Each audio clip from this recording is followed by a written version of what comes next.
ఈనాటి press meet కార్యక్రమానికి విచ్చేసినటువంటి ఆత్మీయ electronic print media photographers cameraman సోదరులకు అందరికీ కూడా పేరు పేరున హృదయపూర్వక నమస్కారాలు.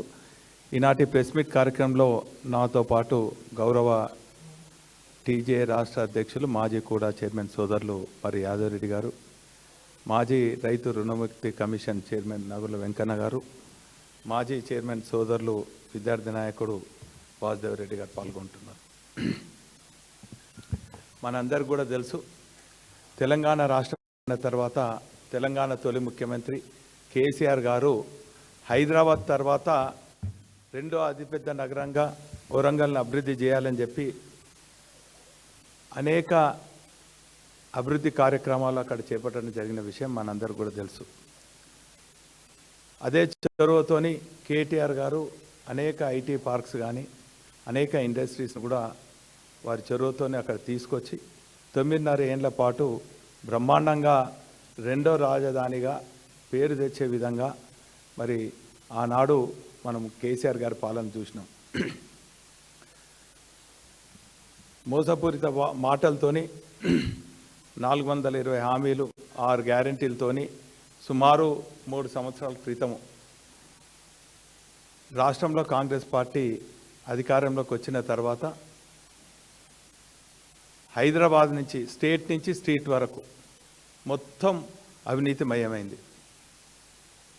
అందులో ముఖ్యంగా నగరాలలో అభివృద్ధి పేరిట మరి అనేక కార్యక్రమాలు చేయవలసినటువంటి ఇక్కడ కూడా కానీ హెచ్ఎండిఏ కానీ లేక వరంగల్లో కూడా లాంటి సంస్థలు దాన్ని అడ్డం పెట్టుకొని కాంగ్రెస్ నాయకులు అవులా మాటలు మాట్లాడుకుంటా చూతే పనులు చేసుకుంటా కూడా పేరిట అవినీతికి మరి తెరలేపినటువంటి విషయాన్ని ఈ సందర్భంగా మరి మీ దృష్టికి తీసుకొస్తున్నాం. ఇందులో భాగంగా మున్సిపల్ శాఖ స్వయంగా ముఖ్యమంత్రి రేవంత్ రెడ్డి గారు మరి వారి ఆధీనంలో ఉన్నటువంటి శాఖ గురించి వరంగల్లో జరిగినటువంటి అవినీతి గురించి వారి దృష్టికి తీసుకురాదలుచుకున్నా. నిజంగా రేవంత్ రెడ్డికి చిత్తశుద్ధి ఉండి వారి శాఖల్లో అంతా కూడా ట్రాన్స్పరెన్సీ జరుగుతుందన్నట్టయితే కూడాలో జరిగినటువంటి అవినీతికి వెంటనే ఫుల్ స్టాప్ పెట్టాలి. అక్కడ జూన్ 21న ఒక 2 తోడు దొంగలు, ఒకళ్ళు రాజేందర్ రెడ్డి, ఇంకోళ్ళు వెంకట్రామరెడ్డి చైర్మన్. ఈ రాజేందర్ రెడ్డి అన్ని హౌలా మాటలు, చూతే గతలు, చిన్న పెద్ద మర్యాద తెలియదు, కాక అడ్డిమారు గుడ్డి దెబ్బలు గెలిచి ఇష్టం వచ్చినట్టు మాటలతోని అవినీతి చేష్టలతోని ప్రతిపక్ష పార్టీలపైన బురద జల్లే కార్యక్రమం చేస్తున్నారు. వీరు చేసినటువంటి అవినీతి ఏంటంటే చాలా ఉన్నాయి, చాంతాడంత ఉన్నాయి అవినీతి 3 ఏళ్లలో. కానీ కొన్ని మాత్రం మీ దృష్టికి తీసుకొస్తా. నేను తీసుకొచ్చుడు కాదు, స్వయంగా పేపర్ వాళ్ళే రాసిండ్రు. అవన్నీ కూడా మీకు రుజువులతో చూపెడతా. ఒకటి, మొన్న జూన్ 21న జరిగినటువంటి కూడా వేలం పాటలు. హైదరాబాద్నేమో 300 కోట్లు 400 కోట్లు ఎకరం అంటారు. రెండో రాజధానినేమో 1,50,000కు పోయే గజం జాగను ఒక రింగ్ ఫామ్ అయి సారా వేలం పాటలు పాడుతుంటే గుండాగన్లు వచ్చి పాటను తక్కువ చేసి ఆ దుకాణాలు ఎట్లా తీసుకుంటారో ఆ తీరుగా సారా గుండాలో తలపించే విధంగా కూడా కార్యాలయంలో వీళ్ళకి ఇష్టమైనటువంటి అనుచరులను పంపించి గుండాగిరి చేసి ఫోన్ల ద్వారా బెదిరించి 1,50,000కు పోవాల్సినటువంటి గజం జాగా ఈరోజు అప్పనంగా 60,000, 65,000, 69,000 అని చెప్పి సిండికేట్ అయ్యి ఎక్కడైతే ఆక్షన్ ఉన్నానో ఈరోజు ప్రపంచం అంతా కూడా ఆన్లైన్ టెండర్లు చేస్తున్నారు. హ్యామ్ టెండర్లు అంటుండ్రు, ఈ టెండర్లు అంటుండ్రు, ఆ టెండర్లు అంటుండ్రు. చిన్న కాంట్రాక్టర్లను కూడా బతకనియకుండా గిడ్లు అన్నీ కూడా హాస్టల్ టెండర్లు కూడా పెద్ద వాళ్ళకి అపనంగా కట్టబెడుతున్నారు. కానీ ఇక్కడ మాత్రము ఆఫ్లైన్ టెండర్లు అట. అది కూడా స్థలం దగ్గర కావాల్సినటువంటి టెండర్లు ఎక్కడ పెట్టినరయ్యా అంటే కూడా కార్యాలయంలో 4 గోడల మధ్య నలుగురు పాట పాడతారు. అది ఒకళ్ళు 65 అంటే 66, 67, 1000 పెంచి అది సుమారు 2 ఎకరాల 27 గుంటల స్థలం. అంటే 1,50,000 పోవాల్సినటువంటి ఇది 65, 70,000 వేసుకోండి భయ్, ఇంకా 70,000 అంటే సుమారు 70 కోట్ల అవినీతి మొన్న జూన్ 21నే జరిగింది. ఇది కాకుండా రెండోది, అక్కడ ఏండ్ల నుంచి అభయ ఆంజనేయ ఆలయం కోసము 5 ఎకరాల 10 గుంటల స్థలం ఇచ్చిండ్రు. ఇస్తే అక్కడ ఆలయాలు ఉన్నాయి, సరస్వతి ఆలయం ఉన్నది, ఆంజనేయుల ఆలయం ఉన్నది, ఇంకా ఇంకొక ఆలయం కూడా, శివాలయం కూడా ఉంది. దాని కింద ఒక 5 ఎకరాలు ఉంటే ఇది అప్పనంగా వీళ్ళకు అనుకూలంగా ఉన్నటువంటి వ్యక్తులకు ఒక స్టార్ హోటల్కు మరి కట్టబెట్టాలని చెప్పి అక్కడ కూడా మరి అక్వైర్ చేస్తున్నటువంటి సందర్భంలో ప్రజలందరూ కూడా తిరగబడ్డారు. ప్రస్తుతానికి వీళ్ళకు అనుకూలమైనటువంటి ఒక స్టార్ హోటల్ యజమానితోని కుమ్మక్కై ఇంట్లో కూడా అవినీతి జరిగింది, వారి కట్టబెట్టే ప్రయత్నం చేస్తే ప్రజలందరూ కూడా తిరగబడ్డారు.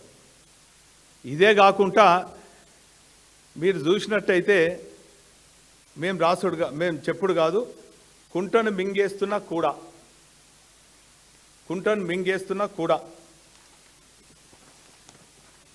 ఈ తీరుగా అనేక పత్రికలలో అనేక కథనాలు వచ్చినాయి.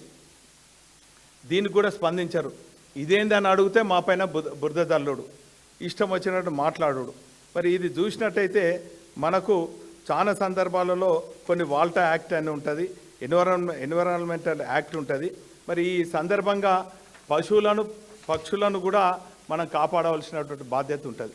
ఈ కుంట మొత్తం కూడా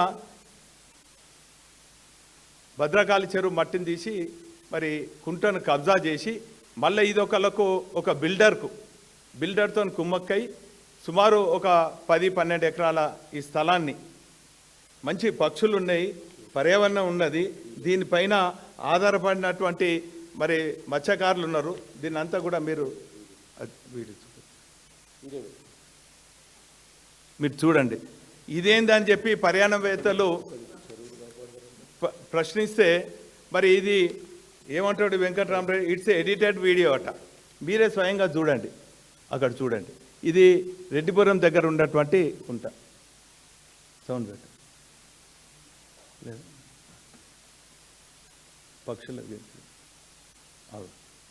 అదటే ఎడిటెడ్ వీడియో అట.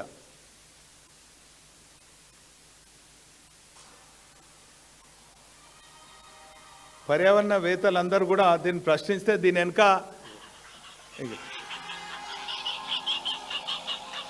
అవి ఒరుస్తున్నాయి. ఒక ప్రొఫెసర్ నాకు పంపించిండు, వారే ఆ పక్షుల ఆక్రందనను మాకు అర్థమవుతుంది, వాటిని చంపుతున్నారని. ఇక్కడ హెచ్సియులో కూడా అట్లనే అయింది.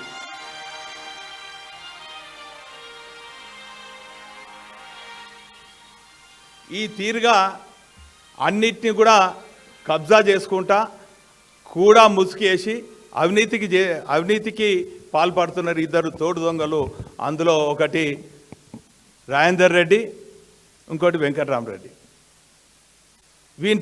వీని భుజం మీద తుపాకి పెట్టి రాజేందర్ రెడ్డి గారు కాల్స్తాడు, ఎందుకంటే వీనికి ఎక్స్టెన్షన్ రావాలి.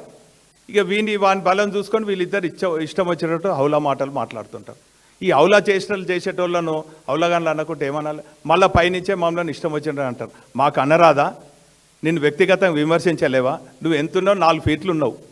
మమ్మల్ని పట్టుకొని మా నాయకులను పట్టుకొని ఇష్టం వచ్చినట్టు మాట్లాడతావు. ఒక తుపాకీ రామన్ మాటలు, ఒక హౌలా చేసినాలు తప్ప ఒక్కటి కూడా చక్కగా లేదు. ఏం అభివృద్ధి చేసినావు నువ్వు 3 ఏళ్లలో? అంతా అవినీతిమయం చేస్తున్నావు. మేము కట్టిన ఇళ్ళల్లో నువ్వు ఇచ్చుకుంటే ఇంకా డ్రామాలు చేస్తున్నావు. మేము కట్టిన కాలేజీ కళాక్షేత్రం నువ్వు ఓపెన్ చేసుకుంటే ఇది చేస్తున్నావు.